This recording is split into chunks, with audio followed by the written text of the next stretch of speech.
we're waiting for the Niners to hire a defensive coordinator. They're reassigning Nick Sorensen, and we talk about it like, well, maybe they'll go get Robert Saleh, or maybe they should go nab Dennis Allen. I mean, who's the best defensive coordinator out there? And let's see who the Niners can get. Is it possible that we're looking at this wrong, and it's not necessarily who do the Niners want, but who wants the 49ers? I mean, how desirable is this job? That's a really important question. Let's talk theoretically about Saleh. We know him, you know him very well, and we know, although he didn't do a good job as head coach, he's a terrific defensive coordinator. What would be his attraction to coming back here? He needs a job if he doesn't get a head coaching job. He's been here before. He's worked with Kyle. Apparently, they can work together. He may like to live in the San Jose area, all of that. Okay. What would be a downside for him and for any other person being interviewed for the job? One, they were 6-11.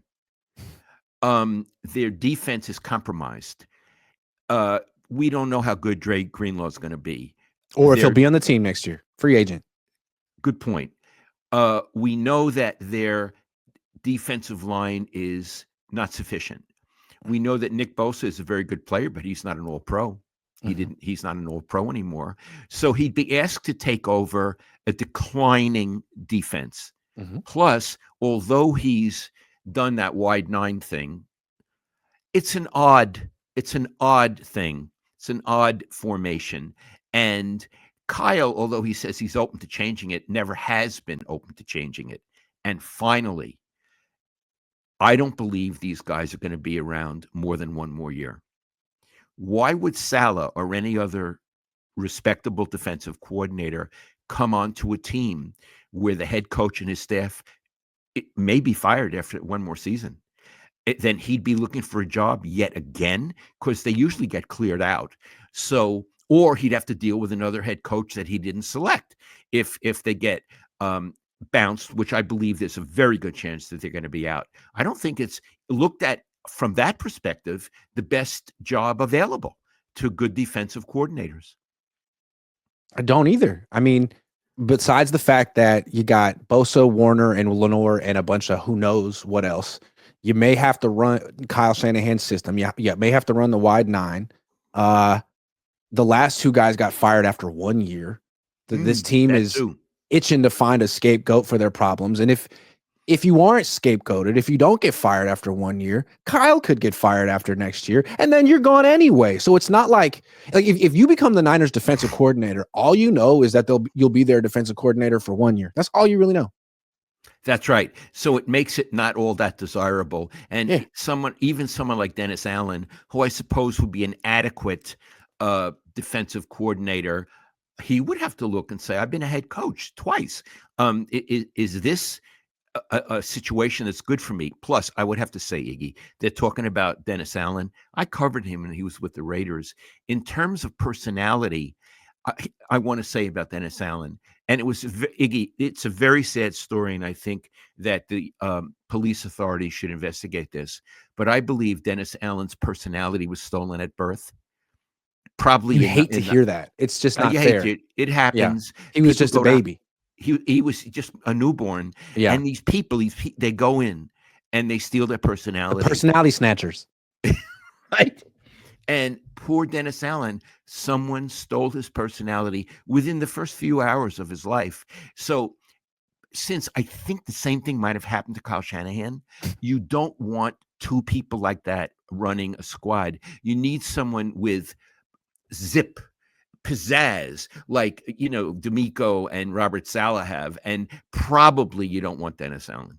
Yeah, I mean, I think the Niners had that this year in Nick Sorensen. No offense, sorry, Nick, but he wasn't exactly lighting it up in the press conference room. He was kind of a shrinking violet. And I don't know if Dennis Allen is a shrinking violet, but he's the kind of guy where if you were walking past him in a hallway, you probably wouldn't make eye contact or say hello. You'd be thinking about things.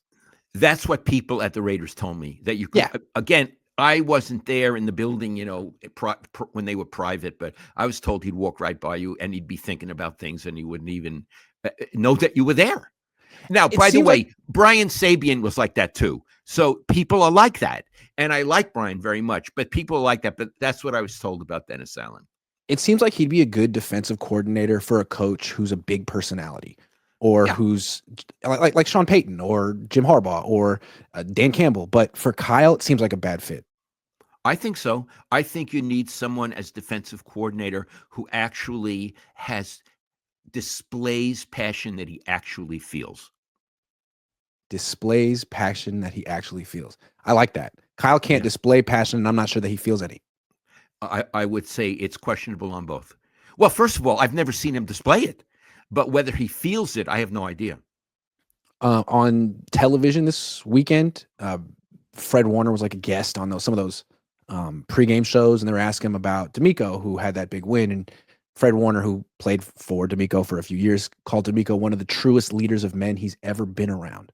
And one of the people were like, "Well, what do you mean by that?" And he said, "Well, I mean, you see him on the sideline. Name one other coach who runs around up and down the sideline with that level of energy and passion."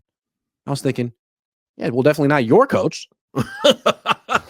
Yeah, without even we don't know if he meant it as a comparison, but certainly it's a comparison you could make. And what he said was quite an endorsement of D'Amico Ryans, who happens not to be his coach anymore. I mean, if Fred Warner is smart enough to look at D'Amico, recognize what D'Amico's doing, verbalize it, you don't think it crosses his mind that his own coach is quite different? I mean, we'll never know. I just feel like Fred's pretty smart, dude. Yeah, and the other thing, he never says anything he doesn't mean. He's Correct. very careful. Yes. So if he said it, he probably understood the implications. Now, Yeah. maybe he only took them as far as Sorensen and Sure. Wilkes. Maybe he didn't apply them to the head. True. Maybe he Yeah, feels that Kyle Shanahan's an incredible asset to the organization, and what they need is a defensive coordinator who brings those qualities. And there's some truth to that because they had success with that formula. very much so. Yeah. Yeah. Anoop says Niners roster is poor. I count that they need at least 25 quality players across the board. Where will they get this in one off season? Lynch has failed. 25. Wow, that's a big number. You can't do it in one off season. Bill Kennedy says, just read that Tennessee may want to trade number 1 pick for Purdy. Thoughts? Where would Purdy go in the draft? I just Googled this real quick to make sure that this isn't like a report from Schefter. I saw someone write an article that's saying that the Titans should trade the number 1 pick for Purdy, but I don't know that that's actually being discussed. What do you think? Do you think the Niners get the number 1 pick in the draft for Brock Purdy? No way. I No way. think Iggy, I think that for Purdy, they'd get a third rounder. Ooh. Yeah, ooh. Yeah, I would have to agree with that. I would have to agree with that.